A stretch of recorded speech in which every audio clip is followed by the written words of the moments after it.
What's going on, everyone? Welcome back to another video. I'm Eli, and today we're installing these 6 piston brakes on my B5 S4, as well as some big brakes for the rear, and this whole entire kit costs less than $1,000. If you're new to the channel, make sure to hit subscribe, and before we get into the install, let me run you through the cost breakdown, because you're probably asking yourself, how is that possible? Well, it's possible thanks to 2 people. First, my homies over at JH Motorsport, who create the adapter bolts, they create the brake lines, and they have the adapters for the caliper in the rear. And my buddy Andrew, who works over at a pick and pull by the name of Everett in Massachusetts, who was able to help me with sourcing these calipers.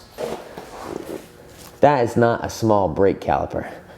This is an 18Z caliper. You can do 17s or 18Zs. This caliper itself is off of an Audi Q7, but you can also get it on a Cayenne as well as the Touareg. So my homie Andrew hit me up, said, hey, we got a Q7 and it's got the brakes that you need. And I said, okay. So let me run you through the cost breakdown. These calipers, Everett sells calipers from their pick and pull section for $75 a side. Kind of crazy you get 6 pistons for the same cost as everything else. Your local scrapyard may vary, but for the point of this video, these calipers each cost $75. Now the rotors, we upgraded the rotors, so the fronts are now 345 millimeters and the rears are 300. The rotors are off of a B6 S4, both front and rear. The front rotors are 345 millimeters and they are $95 a side from FCP Euro, which obviously they come with a lifetime replacement guarantee, which means that once you buy them, all you have to pay for is the cost of return shipping as you go down the line.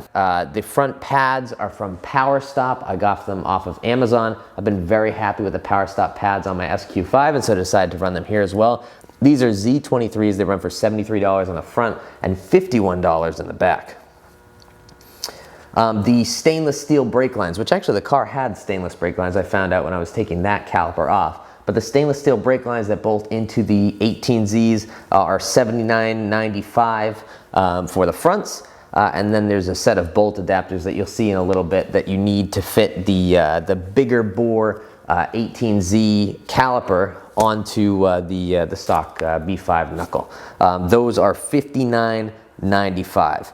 The rears, I don't have an exact price, but if you email JHM and ask them for the special, they usually sell them as a kit with their 300 millimeter rotors, which are super gangster. But for the sake of this video and keeping it under $1,000, 2-piece rotors were not in the budget. So the kit usually sells for $824 with JHM's rear big brake kit. I think it'll probably land around $250 to $299 for the rear caliper adapters.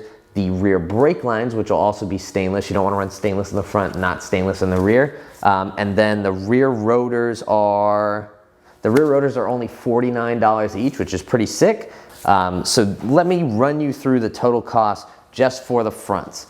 We have 2 $95 brake rotors. We have $73 for pads. We have $150 for the calipers, and then the brake line adapter bolts are $139.90, which brings you to a total of roughly $552 for a 6-piston brake kit in the front. Now, if you want to take it a step further, you obviously have to go to the rear, figure about $250-ish for the adapters and lines, $51 for the rear pads, and then $49 a side for the rear brake rotors. Let's get into this install. I've obviously already done it on this side, but I'm gonna walk you guys through how to do it, and then we're gonna get the car on the ground, see how it feels. Get yourself one of these old man knee pads, because no one wants to have old man knees. Second, big surprise, we're taking the wheel off. I feel like I say it every B5 video, but you guys don't know, I have a B9 SQ5 and that runs 21s. It's always nice to be working with these smaller wheels because they're so much lighter. All right, on the back of the caliper here, there is this bracket right here. See this? There's this bracket right here. This is a 13 millimeter bolt. People were saying they have a really hard time getting the top caliper bolt. If you take this bolt out, this is a hard line, so you don't want to move it like crazy, but it allows access to that bolt right there, which is a 21, and that is what holds the caliper on. So I would loosen this, and then the mistake that I made on the other side is I didn't tighten it back down once I got the top bolt out. So I would get the top bolt out, tighten the bracket back down so you don't mess up the hard line, and then go and get the bottom bolt after that. This is a 21 millimeter socket, and it's on a wobble. And I'm gonna get it in there, and I'm gonna try to get this as straight as possible. And last time, even with the battery almost dead on setting 3, the caliper bolt came out. So we got to finagle that bracket around that I was talking about before, and I would highly recommend wearing hearing protection for this one because your head is likely going to be inside of the wheel well, and well, your ears are more valuable than you think. I hate these angle adapters because you lose so much impact force through them. There it goes. Nice. So you just got to sit there and make the neighbors go deaf. And then the bolt comes right out. It came off. Yeah! All right, let's see if we can get the bolt out. The bolt is out. Now we got to get the caliper off the rotor. You really don't want to let go, huh? There we go. Okay. All right, professional caliper holding setup, come on over. Beautiful. And then we can take the rotor off. And we're in freaking business, baby. All right, so here is the JHM adapter. Now what this is a basically a shim for inside of here. I actually already have one in there.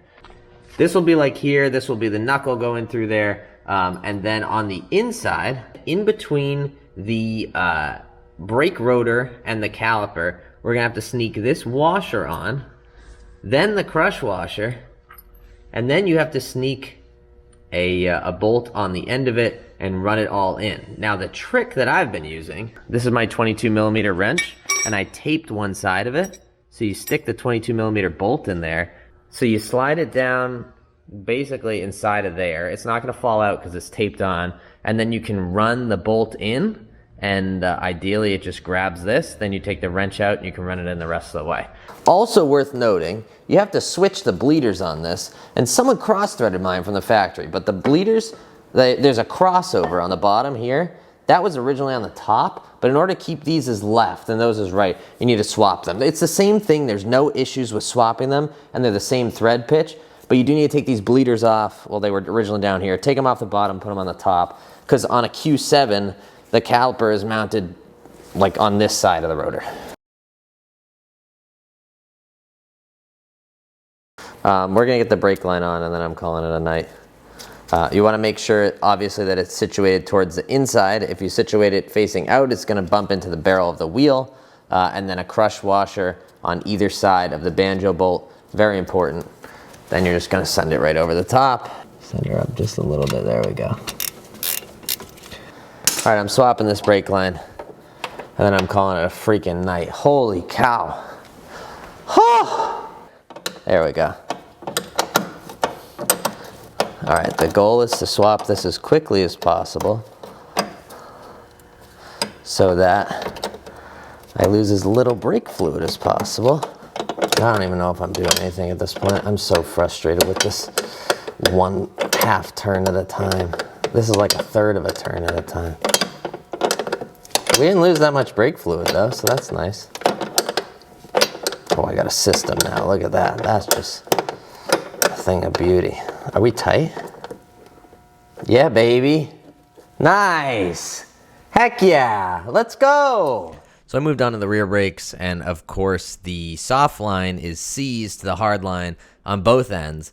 So I have to get that off. I'm not 100% sure how I'm going to do it, but if I twist it too hard, the hard line starts to twist, and that scares me. So anyway, moved on to just knocking out a rear wheel bearing real quick. Shout out to the homie Gene on Instagram, who has also been giving me some advice on this setup, but he had the wheel bearing tool, and so he actually shipped it from Western Massachusetts to where I'm at in Eastern Massachusetts. Just wanted to give him a shout out. Greatly appreciate it. The wheel bearing process sucked. All right, we're on to bleeding. We got the power bleeder set up. I just did the other side, and the caliper bled really easy. So I don't know if there's a ton of air in here and I just haven't gotten anything out, or if they're actually bleeding that well. But I'm gonna go ahead and get these two done, and we'll see what the result is when I feel the brake pedal. All right. We should get some bubbles, but it's weird. Like every time I bled brakes before, even Pound's brakes, like giant air bubbles come out. Maybe because there was fluid in here? I don't know, but I want to get the whole gross fluid out anyway. Oh, I got some air there. Okay, we got some bubbles on the inside. Oh, we got a lot of bubbles on the inside, and I didn't set the camera up for it like a ding dong. But we got air there. I know the summer wheels fit, but do the all seasons and the RS4 reps clear the brakes. And if you want these guys, there's a link in the description to Amazon. It's an affiliate link, so you buy these wheel hangers and get a little bit of kickback. But I'll also let you know that Harbor Freight is not selling these guys. The wheel hanger kit, they said, uh-oh. It's gonna clear? Uh-oh. Oh boy. I probably should have cleaned my wheels before I put them away for the, oh no way.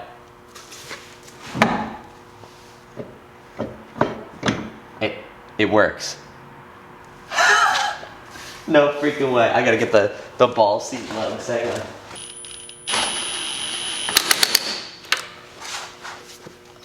Bro. It works. There is all kinds of room down in there. I mean, I can almost get a fingertip in between here. So, everybody who said you're gonna lose all your wheel fitment with the 18Zs, I didn't. Maybe if I run more like concave wheels in the future, I could totally see it not working. Wow, that was really overexposed. That looks freaking sick. If you're wondering the reason I didn't paint the calipers yet, it's because I was convinced I was gonna have to shave them down. I had the flap disc out. If that wheel didn't fit, I was gonna be shaving calipers until they did fit. But it works. I can't believe it, but it works. So I guess the rears are already on. I threw the rears on. Those are my old Summers in the background. The rears are on. The fronts are on. I guess all that's left to do is get the other side done, and then in a separate video we'll do the rear brakes if I ever get the cojones to break that line loose. I probably need a third car before I go messing with the hard lines, just so you guys know the struggle that I'm dealing with right now if you don't watch my last video.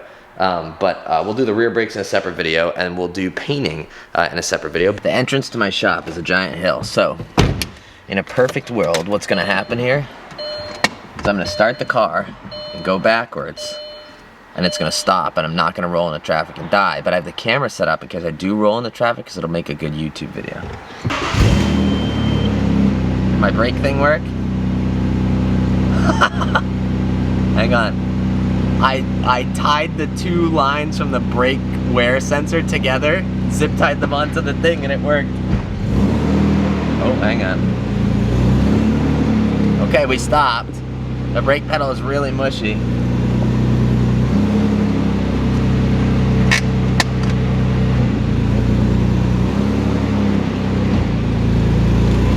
Feels like something is sticking.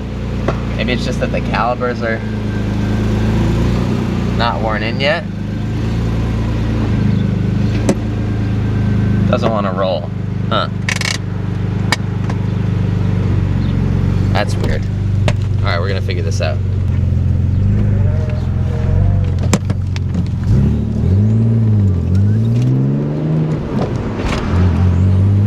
Ugh. Something's hung up.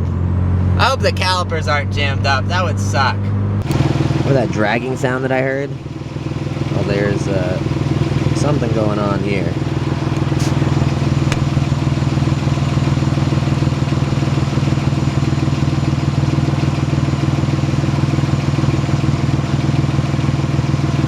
The driver's side is mint, no issues. Alright, there's your issue. See it? That's part of the caliper that is touching the rotor.